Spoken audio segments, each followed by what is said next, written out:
तो चलिए आज हम चुनावी राजनीति की हेडलाइंस और उसके शोर से जरा आगे बढ़ते हैं। हम एक विधानसभा क्षेत्र इंद्री की गहराइयों में उतरेंगे और उसकी राजनीतिक अर्थव्यवस्था को समझने की कोशिश करेंगे। देखिए, मकसद सिर्फ विश्लेषण करना नहीं है, बल्कि ये देखना है कि आंकड़ों और लोगों की उम्मीदों के बीच से जन केंद्रित शासन का एक ठोस रास्ता कैसे बनाया जा सकता है। ये है हरियाणा का इंद्री, पर इसे बस नक्शे पर एक जगह की तरह मत समझिए। ये ग्रामीण और अर्धशहरी भारत की उस उम्मीद का प्रतीक है जहां खेत की मिट्टी है, बाजार की रौनक है और युवाओं के सपने सब एक साथ धड़कते हैं। यहीं पर लोकतंत्र हर 5 साल में एक नई करवट लेता है। तो असल सवाल क्या है? जब एक वोटर ईवीएम का बटन दबाता है तो वो अपने नेता से सच में क्या मांग रहा होता है? आज हम इसी सवाल का जवाब ढूंढेंगे। हम राजनीतिक बहसों के शोर को थोड़ा कम करके लोगों की जरूरतों के उस सिग्नल को पकड़ने की कोशिश करेंगे जो अक्सर अनसुना रह जाता है। ठीक है, तो चलिए अब जरा गहराई में उतरते हैं।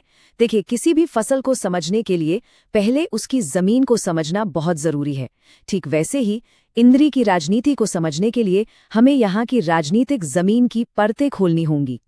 इंद्री का चुनावी इतिहास देखें तो एक कहानी बिल्कुल साफ दिखती है। एक वक्त था जब यहाँ कांग्रेस का मजबूत गढ़ हुआ करता था। 4 बार उन्होंने यहाँ से जीत हासिल की। लेकिन 2014 और 2019 के चुनावों ने इस पूरे समीकरण को ही बदल दिया।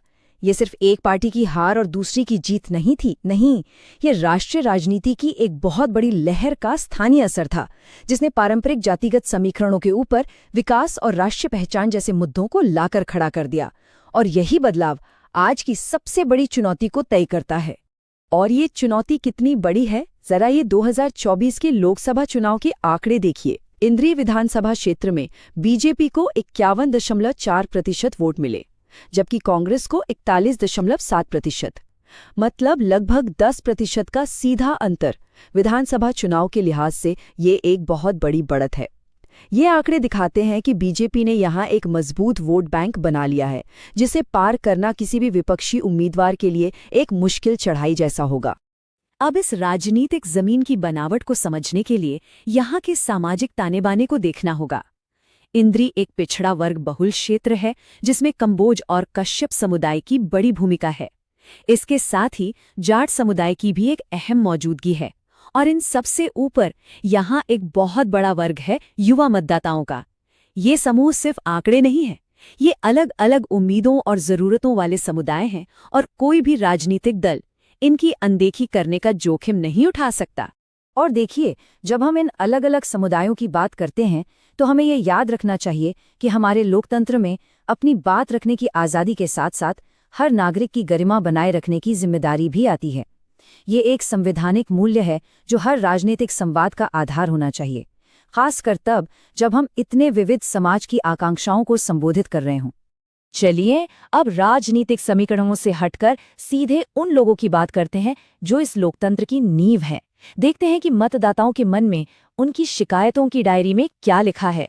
तो जमीन पर लोगों की आवाज क्या कह रही है? उनकी सबसे बड़ी चिंताएं हैं नौकरियां और रोजगार, खेती का संकट, कमर तोड़ती महंगाई, बुनियादी ढांचे की कमी और आरक्षण नीति को लेकर एक चिंता। ये सिर्फ मुद्दे नहीं हैं, ये लोगों की रोजमर्रा की जिंदगी की सच्चाइयां हैं। जब लोग नौकरी मांगते हैं तो वो सिर्फ एक तनख्वाह नहीं मांगते, वो सुरक्षा मांगते हैं, सम्मान मांगते हैं। बीजेपी की कौशल रोजगार योजना की आलोचना इसलिए हो रही है क्योंकि लोगों को लगता है कि ये ठेके वाली नौकरियां हैं जिनमें कोई भविष्य नहीं है। युवा एक पक्की नौकरी चाहता है ताकि वो अपने परिवार का भविष्य सुरक्षित कर सके। अस्थायी समाधान से घर नहीं चलता। अब बात करते हैं किसानी की, जो इंद्री की अर्थव्यवस्था की आप कह सकते हैं रीढ़ है। किसान बीज, खाद और डीजल की बढ़ती कीमतों के बोझ तले दबा हुआ है। उसे बीजेपी का वो वादा याद है जिसमें किसानों की आय दोगुनी करने की बात कही गई थी। जब वो वादा जमीन पर पूरा होता नहीं दिखता तो एक गहरी निराशा पैदा होती है। ये सिर्फ आर्थिक संकट नहीं है, ये भरोसे का संकट भी है। और फिर है महंगाई, जो हर घर के बजट को बिगाड़ रही है। खाने पीने की चीजों और पेट्रोल डीजल की बढ़ती कीमतों का सीधा मतलब है कि लोगों की जेब में जो पैसा है उसकी कीमत कम हो गई है। हर परिवार इस आर्थिक दर्द को महसूस कर रहा है जब उन्हें अपनी जरूरतों में कटौती करनी पड़ती है। ये वो दर्द है जो हर रोज महसूस होता है। इन आर्थिक मुद्दों के साथ साथ एक सामाजिक चिंता भी है। पिछड़ा वर्ग और अनुसूचित जाति के कोटे में कथित कमी को लेकर एक बेचैनी है। लोगों को अपने बच्चों के भविष्य की चिंता है। ऐसे में जब कांग्रेस आय सीमा को बढ़ाने का वादा करती है तो ये बीजेपी के मौजूदा कदमों के सामने एक मजबूत विकल्प की तरह दिखता है, जो यहाँ के बहुसंख्यक वोटरों को सीधे तौर पर प्रभावित करता है। तो हमने जमीन समझी, लोगों की समस्याएं समझी। अब इन सब की पृष्ठभूमि में एक राजनीतिक विकल्प का विश्लेषण करते हैं। देखते हैं कि उम्मीदवार इन चुनौतियों पर कितना खरा उतरता है। कांग्रेस के उम्मीदवार राकेश कंबोज का ये स्कोर कार्ड देखिए। भरोसे पर उन्हें 10 में से 7 अंक मिलते हैं, क्योंकि उनकी छवि साफ है और वो एक राजनीतिक परिवार से आते हैं। जीतने की क्षमता पर 8 अंक हैं, क्योंकि उनका अपना व्यक्तिगत वोट है और सत्ता विरोधी लहर का उन्हें फायदा मिल सकता है। लेकिन प्रभाव के मामले में 6 अंक हैं। मतलब साफ है, वो अपने कोर वोट बैंक में तो लोकप्रिय हैं, लेकिन उससे बाहर के वोटरों तक पहुंचने के लिए उन्हें पार्टी मशीनरी की जरूरत पड़ेगी। पार्टी मशीनरी यानी संगठन की वो ताकत जो बूथ स्तर पर काम करती है और वोटरों को घर से निकालकर पोलिंग बूथ तक लाती है। तो इस पूरे विश्लेषण से एक रणनीति का सीधा साधा रास्ता निकलता है। पहला कदम, अपने मुख्य आधार यानी कंबोज और पिछड़ा वर्ग के वोटरों को एकजुट करना। दूसरा, स्विंग वोटरों की समस्याओं पर ध्यान देना। ये वो लोग हैं जो नौकरी और महंगाई से परेशान हैं। तीसरा, अतीत और वर्तमान के शासन में एक साफ अंतर दिखाना। और चौथा और बहुत जरूरी, पार्टी के संगठन की पूरी ताकत का इस्तेमाल करना। लेकिन बात सिर्फ चुनाव जीतने की रणनीति की नहीं है, उससे भी आगे की है। एक ऐसे शासन के ब्लूप्रिंट की जो लंबे समय तक लोगों का भरोसा कायम रख सके। तो इसकी कहानी कैसी होनी चाहिए, नैरेटिव क्या हो? सबसे पहले कांग्रेस और बीजेपी के 10-10 साल के शासन की सीधी तुलना। फिर बीजेपी के राज में बढ़ती बेरोजगारी और अपराध दर जैसे मुद्दों को उठाना। उम्मीदवार को गांव के बेटे के तौर पर पेश करना, जो स्थानीय लोगों के हक की लड़ाई लड़ रहा है। अर्जित विश्वास या भरोसा जो कमाया है जैसी टैगलाइन को मजबूत करना। और साथ ही महिलाओं की स्कॉलरशिप या बुजुर्गों की पेंशन जैसी सकारात्मक कहानियों को लोगों तक पहुंचाना। और इस कहानी को आज के ज़माने में लोगों तक पहुंचाएंगे कैसे? व्हाट्सएप ग्रुप्स के जरिए हर हफ्ते तथ्यों पर आधारित जानकारी भेजकर, इंस्टाग्राम पर किसानों की छोटी छोटी कहानियों वाली रील्स बनाकर, अफवाहों और झूठे दावों का जवाब देने के लिए एक फैक्ट चेक टीम बनाकर, इंद्री की बात राकेश के साथ जैसी यूट्यूब लाइव सीरीज करके और करनाल के इलाकों में वहां के लोगों के हिसाब से डिजिटल विज्ञापन चलाकर।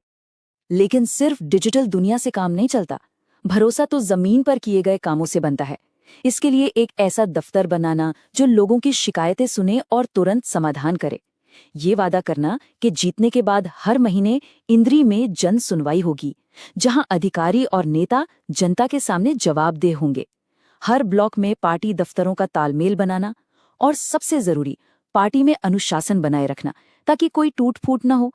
और हाँ, चाहे डिजिटल प्रचार हो या जमीनी संपर्क, ये याद रखना बेहद जरूरी है कि मतदाताओं के साथ हर तरह के जुड़ाव में उनकी निजता और सहमति का सम्मान होना चाहिए। उनकी जानकारी का इस्तेमाल केवल उसी काम के लिए हो जिसके लिए उन्होंने दी है। ये सिर्फ एक कानूनी नियम नहीं है, बल्कि एक नैतिक ढांचा है जो भरोसे की असली नींव रखता है। तो अंत में ये पूरी रणनीति, ये सारा विश्लेषण एक ही सिद्धांत पर आकर टिकता है। अंतिम लक्ष्य एक ही है, हर वादे को सबूत में बदलना। तो ये विश्लेषण हमें एक आखिरी और शायद सबसे जरूरी सवाल पर लाकर छोड़ता है। क्या जीत का रास्ता सिर्फ बेहतर वादे करने से बनता है, या उन वादों को निभाने के लिए एक बेहतर व्यवस्था बनाने से बनता है? शायद असली राजनीति वादों में नहीं, बल्कि उन्हें पूरा करने के सिस्टम में छिपी है। अगर आप एक जन केंद्रित नेता बनना चाहते हैं और अपने निर्वाचन क्षेत्र का उत्थान करना चाहते हैं, तो blueprintstrategies.ai से mgr@blueprintstrategies.ai पर संपर्क करें या 08042041602 पर कॉल करें। राजनीति से परे उद्देश्य।